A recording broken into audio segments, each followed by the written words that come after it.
Jeng. Jeng. Bule.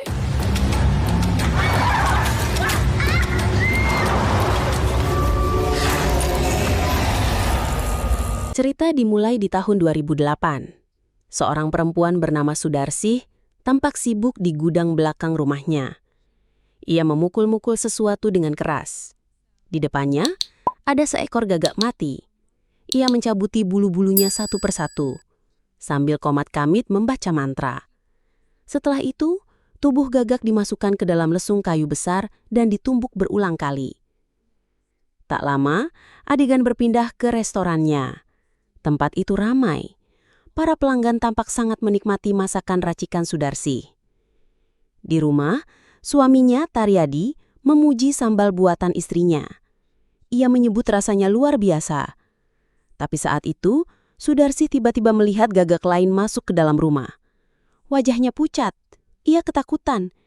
Diam-diam, ia mendekati Taryadi sambil menggenggam pisau. Saat Taryadi berkata bahwa kebahagiaan keluarga mereka adalah hasil kerja keras Sudarsih, ia hampir saja ditikam. Namun, Taryadi tiba-tiba berbalik, tersenyum dan berterima kasih. Dalam sekejap, Sudarsih tersadar. Ia kembali berdiri di tempat semula dan gagak itu sudah lenyap. Ia langsung kabur dari sana. Taryadi menyusul dan berkata bahwa istrinya tiba-tiba menghilang saat ia masih bicara. Sudarsih mencoba menenangkannya, tapi saat menyentuh bahunya, Sudarsih pingsan. Panik, ia mencoba membangunkannya. Tiba-tiba, mata Sudarsih terbuka dan tubuhnya meringkuk seperti laba-laba. Ia menatap kosong lalu berkata, "Mataku tertutup dan tak ada yang bisa menyelamatkanku." Kata-kata itu diulanginya terus, sementara Taryadi ketakutan.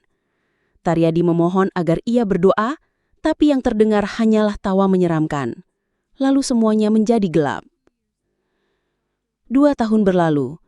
Adik Taryadi, Dr. Roni, menjemputnya dari rumah sakit dan membawanya pulang. Di rumah, Taryadi disambut kedua putrinya Wulan dan Maya. Roni menjelaskan pada Maya bahwa kondisi sang ayah sudah jauh lebih baik, tapi tetap harus dipantau dan diajak bicara secara rutin. Ia juga menyerahkan obat-obatannya dan memperingatkan untuk menghindari pembicaraan soal trauma masa lalu. Sebelum pergi, Roni bertanya, "Bagaimana keadaan ibumu?" Maya menjawab pelan, "Hampir sama, tapi aku berharap saat tahu ayah sudah pulang, ibu bisa bangkit dan sembuh." Saat makan malam, Taryadi bertanya pada Maya soal sekolahnya. Ia menyarankan Maya untuk kembali kuliah, karena ia ingin bisa menghadiri wisudanya nanti bersama sang ibu. Ia juga bertanya apakah Maya masih berada di restoran, yang dijawab Maya bahwa ia sudah di kamar. Malam harinya, Taryadi dan Sudarsih terlihat sedang berdansa pelan. Sudarsih tersenyum, berterima kasih karena suaminya selalu ada di sisinya. Sementara itu, Maya terbangun karena mendengar suara musik. Dengan bingung, ia berjalan ke kamar orang tuanya. Saat pintu dibuka, ia melihat sang ayah sedang menari sendirian, sedangkan ibunya terbaring diam di tempat tidur. Maya sangat terpukul, tapi ia tak mengatakan apapun. Ia hanya menutup pintu dan hendak kembali ke kamarnya.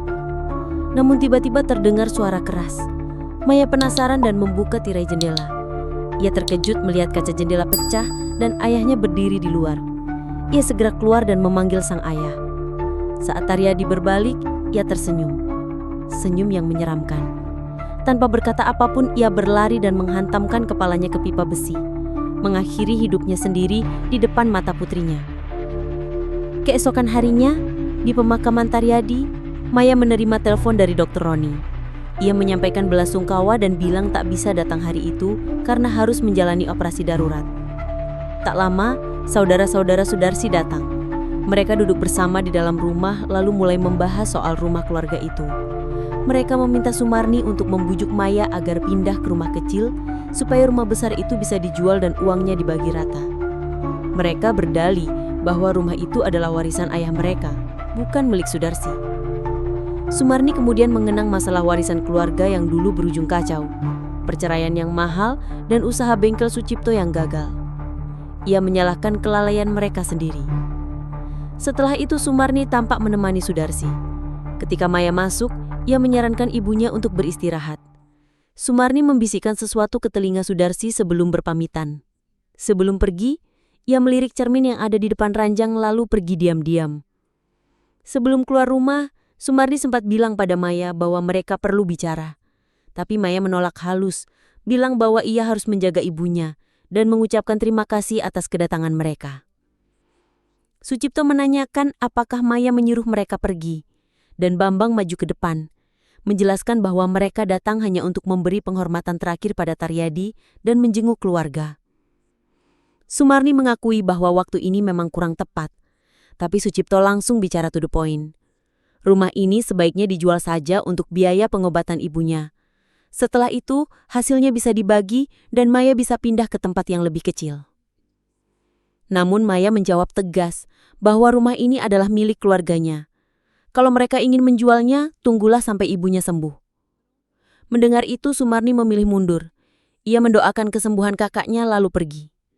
Dalam perjalanan pulang, Bambang bertanya pada Sumarni tentang kondisi Sudarsi. Sumarni hanya menjawab singkat, "Masih tetap sama."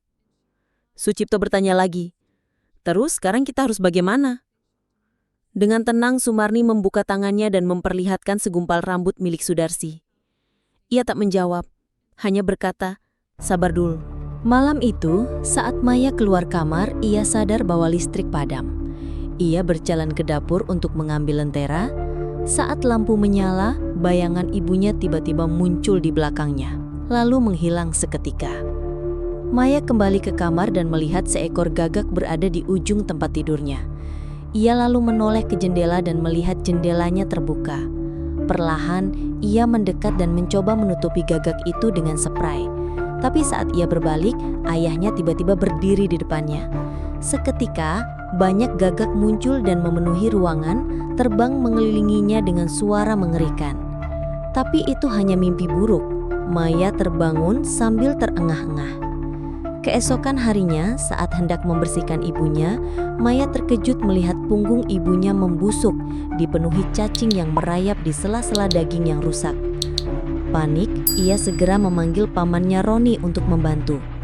Roni datang membawa obat dan bersiap menunjukkan cara merawat luka itu. Namun, saat masuk ke kamar, Roni langsung berkata, "Kita bicara di luar," dan buru-buru menutup pintu. Di saat yang sama, mata Sudarsih terbuka perlahan. Di luar kamar, Roni memperingatkan Maya agar menutupi cermin di kamar debunya, atau lebih baik dibuang saja. Maya bingung, lalu bertanya kenapa.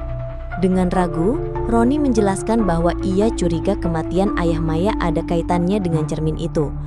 Ia lalu menceritakan kisah masa lalu. Dulu, kakek Maya punya 3 istri. 2 di antaranya meninggal secara misterius. Hanya neneknya yang selamat. Anehnya, jasad kedua istri itu tak pernah terlihat karena peti matinya disegel rapat. Konon katanya, kakeknya mengorbankan mereka untuk setan. Roni mengaku awalnya tak percaya sampai suatu hari ia melihat kakeknya di depan makam ibunya dan bersumpah untuk mengakhiri semuanya. Saat itu Roni belum mengerti maksudnya. Dalam kilas balik, terlihat kakek Maya sedang menjalankan ritual gelap.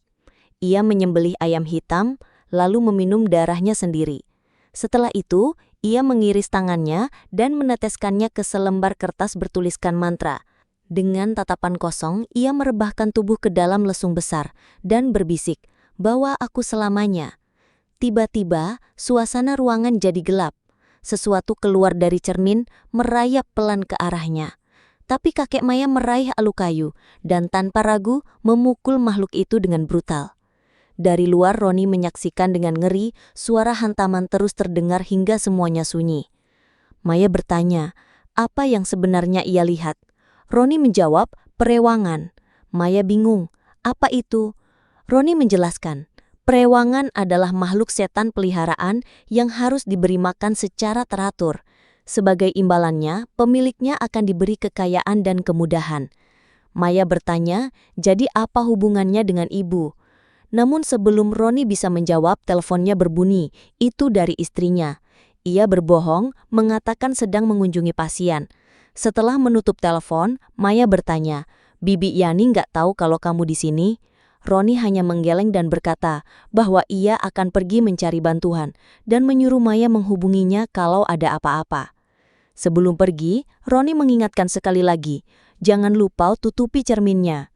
Setelah ia pergi, kamera memperlihatkan entitas itu perlahan muncul dan mendekati Maya. Saat Maya masuk ke kamar ibunya, ia melihat pemandangan mengerikan. Sesosok makhluk menjilati luka di punggung Sudarsi. Tubuhnya gemetar ketakutan. Maya segera mengambil ponsel dan mencoba menghubungi Roni. Namun, sebelum sempat menelepon, Wulan keluar dari kamar dan berjalan ke arah kamar ibu mereka. Panik, Maya buru-buru menahannya. "Jangan ke kamar ibu," katanya tegas. Tapi Wulan bersikeras, "Aku cuma mau lihat ibu." Tiba-tiba, Sudarsi memanggil nama mereka dari dalam kamar dengan suara lembut. Wulan tersenyum dan langsung berlari masuk. Maya pun terpaksa mengikuti. Perlahan ia membuka pintu dan melihat Wulan duduk manis di pangkuan ibunya. "Ibu, ingin gaunnya diambil," kata Sudarsi pelan. Maya ragu, tapi tak bisa menolak. Ia mendekati lemari dan mengambil gaun itu. Namun, rasa penasarannya tak tertahan. Ia memeriksa punggung ibunya dan luka mengerikan itu telah sembuh total. Sudarsi menoleh sambil tersenyum. "Kenapa? Bukankah kamu senang melihat ibu sudah sembuh?" Sementara itu, Roni sedang dalam perjalanan. Ia berhenti di perlintasan kereta yang sedang tertutup. Saat menunggu, ponselnya berbunyi, panggilan dari istrinya. Tapi begitu ia angkat, suara tawa mengerikan terdengar dari sekelilingnya. Suara itu bukan milik istrinya. Wajah Roni langsung pucat, pandangannya kosong. Seperti dikendalikan sesuatu, ia turun dari mobil dan berjalan ke rel kereta. Ia berdiri di sana, diam, hingga kereta melintas dan menabraknya. Di rumah, Maya membantu ibunya berpakaian. Ia dan Wulan memeluk Sudarsi dengan penuh kasih. Suasana terasa hangat, sampai Sudarsi berkata, "Aku ingin bercermin." Ia berdiri di depan cermin, menatap bayangannya. Maya dan Wulan tersenyum. Tapi ada yang aneh. Senyuman di wajah Sudarsi dingin dan menyeramkan. Maya mulai curiga, sesuatu tak beres. Malamnya, Maya terbangun karena mendengar suara. Saat ia mengecek ponsel, ia sadar Wulan tak ada di ranjangnya. Ia keluar kamar dan melihat Wulan berdiri kaku di lorong. Tubuhnya ditutupi kain putih. Maya merasa ada yang janggal. Ia memanggil, tapi Wulan diam saja. Saat Maya perlahan membuka kain itu, Wulan tiba-tiba menakutinya, lalu tertawa dan lari ke kamar ibunya. Saat Maya mengejarnya, kain putih itu tiba-tiba melayang sendiri, lalu jatuh ke lantai. Maya makin bingung dan takut. Ia masuk ke kamar ibunya dan mendapati Wulan sedang tertawa bersama Sudarsi. Tiba-tiba, Sudarsi bertanya, "Roni nggak datang-datang ya?" Tapi sebelum Maya sempat menjawab, ponselnya berdering. Ia keluar kamar untuk mengangkatnya. Di dalam kamar, senyum licik terlihat di wajah Sudarsi. Di ujung telepon, Yani, istri Roni, berbicara dengan nada marah. "Berhenti ganggu keluarga kami, Maya. Kalian sudah cukup bawa sial." Malam harinya, Sucipto dan Bambang datang ke rumah Sudarsi untuk mengubur sesuatu.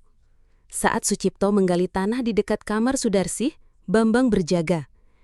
Ia mulai merasa tak nyaman, terlebih saat sosok misterius muncul di belakangnya.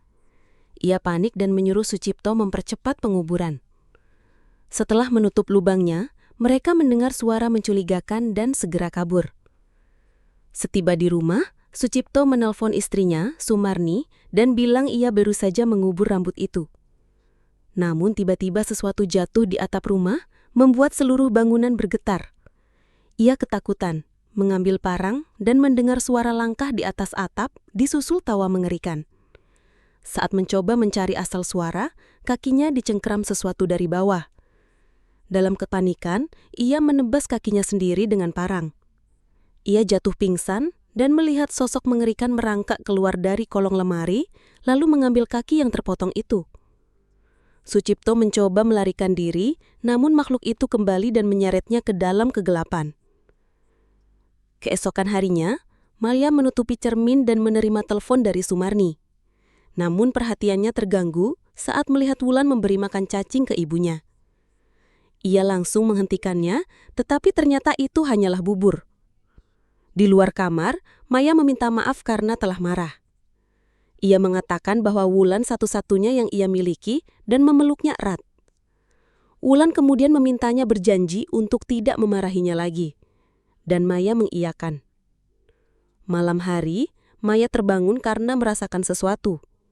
Seekor gagak ada di ujung ranjang dan ruangan tiba-tiba dipenuhi bau busuk. Saat mengecek bantal, ia menemukan gagak mati di bawahnya. Mual, ia berlari ke kamar mandi untuk muntah. Tapi yang keluar dari mulutnya adalah organ dalam gagak. Ia panik dan melihat cermin. Darah memenuhi wajahnya, ia terus membasuhnya, namun noda tak hilang. Tiba-tiba semuanya menghilang, seolah tak pernah terjadi. Tapi ketenangan itu tak lama. Suara keras mengejutkannya. Ia menemukan gagak sekarat di lantai, lalu melihat Wulan berjalan di luar tanpa alas kaki. Ia buru-buru mengejar. Wulan saat itu memanjat bibir sumur dan Maya datang tepat waktu untuk menyelamatkannya. Di dalam sumur, Sudarsih terlihat berdiri diam. Kembali ke rumah, Maya masuk ke kamar ibunya dan penutup cermin jatuh. Ia melihat Sudarsih sedang menyisir rambut di cermin, tetapi ketika menoleh, ibunya ternyata sedang tidur di ranjang. Ia panik, membawa ibunya keluar kamar. Tanpa sadar, makhluk mengerikan merayap di langit-langit. Ia melemparkan cermin ke lantai, lalu memukulnya dengan batu. Namun cermin itu tak retak sedikit pun. Ia mencoba ranting kayu, tapi tetap tidak bisa dihancurkan. Saat ia menyerah dan pergi, sosok itu muncul merayap di permukaan cermin. Esok paginya, Maya terkejut saat menemukan cermin itu kembali di kamar ibunya. Wulan memintanya ikut ngobrol bersama mereka, tapi Maya menyuruhnya mengambil buah untuk ibu di kulkas. Saat Wulan pergi, Maya menoleh ke ibunya dan berkata, "Ayo, kita ganti baju." Saat memilihkan pakaian, Sudarsih berkata, "Aku mau pakai kebaya hijau." Saat Maya membuka kebaya ibunya, ia terkejut melihat luka di punggung Sudarsih kini berubah menjadi hijau pucat. Sudarsih menatapnya dan berkata, "Waktunya mati." Sambil menyunggingkan senyum mengerikan. Maya panik dan mengatakan pada Wulan bahwa mereka harus pergi mencari bantuan. Namun Wulan menolak dan bersikeras harus memberi makan ibunya. Ia berlari kembali ke kamar dan mengunci pintu. Saat Maya berhasil masuk, ia kaget melihat tubuh Sudarsih kini sepenuhnya berwarna hijau. Keduanya segera kabur dari rumah. Saat berhenti di lampu merah, seorang nenek mendekat dan mengetuk jendela. Maya mengira nenek itu meminta uang, lalu menurunkan kaca jendela.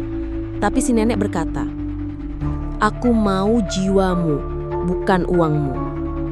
Lampu hijau menyala dan Maya langsung tancap gas. Tapi saat menoleh ke belakang, nenek itu tiba-tiba menghilang, lalu muncul kembali di jendela mereka, masih menginginkan jiwa Maya.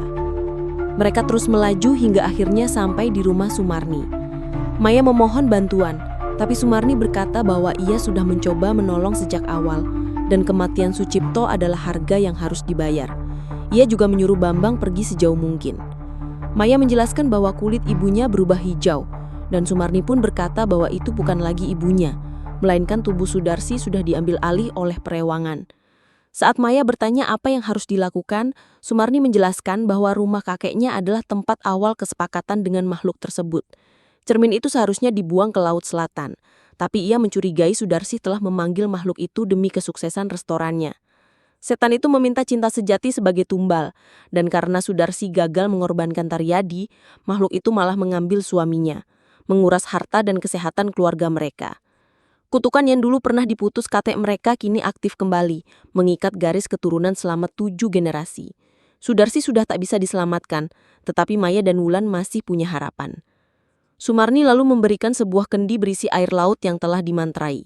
Ia menjelaskan bahwa air itu harus disiramkan ke tubuh Sudarsih dari kaki sampai kepala, sebanyak 7 kali. Tapi jika gagal, mereka harus membakar Sudarsih hidup-hidup. Maya menolak, namun Sumarni mendesak, menegaskan bahwa makhluk di rumah itu bukan lagi ibu mereka. Ia juga mengatakan bahwa orang yang bisa mengakhiri kutukan ini adalah Maya sendiri. Maya bertanya apakah Wulan boleh tinggal di rumah Sumarni malam itu, tapi Sumarni menjawab bahwa Wulan lebih aman bersamanya. Maya dan Wulan pun pergi.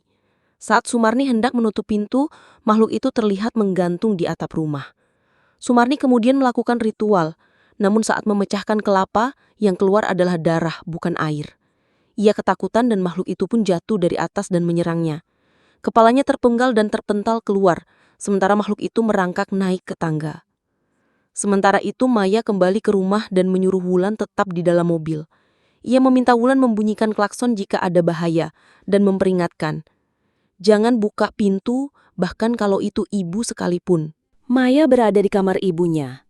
Sebelum memulai ritual, ia meminta maaf, berkata bahwa ia ingin membebaskan ibunya dari kutukan. Lalu, ia mulai menyiramkan air suci ke tubuh Sudarsih. Sementara itu, Wulan yang menunggu di mobil melihat sosok seseorang mendekat. Ketakutan, ia bersembunyi di balik kursi dan menutup mata. Sosok itu mengetuk jendela. Ketika memanggil namanya, Wulan membuka mata dan terkejut. Itu Roni. Ia pun membuka pintu untuknya. Maya menyelesaikan siraman ketujuh dan menunggu dengan cemas. Tapi, tiba-tiba, ia mendengar suara dan melihat Wulan berjalan menjauh dari rumah. Tiba-tiba, Sudarsih bangkit dari tempat tidur dan membungkuk ke belakang dalam posisi yang aneh dan mengerikan. Ia menatap Maya sambil tertawa menyeramkan. Maya ketakutan. Roni kemudian terlihat membawa Wulan ke lumbung. Tapi ternyata, Roni bukanlah manusia, melainkan roh kakek mereka yang lalu menggandeng Wulan menuju sebuah lesung, alat tumbuk tradisional. Beberapa saat kemudian, Maya menyusul ke lumbung dan terkejut melihat Wulan terbaring di dalam lesung, sementara Sudarsih berdiri di dekatnya. Sudarsih menyuruh Maya mencium tangan kakeknya. Maya menunduk ketakutan, tapi Sudarsih memaksanya. Maya menolak, namun ketika Sudarsih mengangkat alu, pemukul lesung, ke atas kepala Wulan, Maya tak punya pilihan. Dengan ragu, ia mendekat dan menyentuhkan dahinya ke tangan kakeknya. Sudarsih kemudian meletakkan tangannya di kepala Maya. Tapi tiba-tiba, Wulan terbangun dan berteriak, lalu keluar dari lesung. Maya memukul Sudarsih untuk melindungi Wulan. Saat Wulan mencoba kabur, ia menemukan pintu terkunci. Sementara itu, Maya mencoba menghentikan Sudarsih. Namun Sudarsih malah berkata, "Berani-beraninya kau, aku ibumu." Tapi Maya tak peduli dan terus memukul Sudarsih dengan alu. Meskipun Sudarsih tertawa seolah tak merasakan sakit, serangannya mulai melemahkan roh kakek yang sedang mendekati Wulan. Akhirnya, roh itu tumbang sebelum bisa menyentuh Wulan. Mereka kembali ke mobil dan bersiap pergi. Namun, Wulan tiba-tiba mengingatkan Maya soal cermin itu. Dengan tekad, Maya berlari kembali ke kamar ibunya. Saat ia mencoba mencabut cermin dari dinding, sosok gaib mendadak muncul dan menyerangnya hingga Maya pingsan. Sementara itu, di luar, Wulan melihat sosok aneh merangkak mendekat. Panik, ia menyalakan lampu mobil, dan sosok itu langsung menghilang. Tapi tiba-tiba, makhluk itu melompat ke kap mobil, lalu muncul di jendela, dan masuk ke dalam. Wulan ketakutan, melompat keluar dan lari ke dalam rumah. Di sana, ia melihat ibunya, Sudarsih, bersiap melahap Maya. Tanpa pikir panjang, Wulan melempar lentera ke arah ibunya hingga tubuhnya terbakar. Ia segera membangunkan Maya yang masih tak sadarkan diri. Saat Maya siuman, mereka hanya bisa menyaksikan dengan ngeri bagaimana saat ibu terbakar hidup-hidup sambil menjerit sebelum akhirnya mati. Keesokan harinya, mereka membuang cermin terkutuk itu ke laut selatan, berharap semuanya berakhir. Lelah, mereka tertidur di dalam mobil yang terparkir di tepi pantai. Tiba-tiba, seekor gagak menabrak kaca mobil, membangunkan Wulan. Saat melihat sekeliling, ia panik. Maya tidak ada di dalam mobil. Ia keluar mencarinya dan melihat Maya duduk tak jauh memakan sesuatu. Ketika Maya menoleh, matanya gelap, mulutnya berlumur darah. Kutukan itu belum berakhir. Kini, Maya yang meneruskannya, dan film berakhir di sini.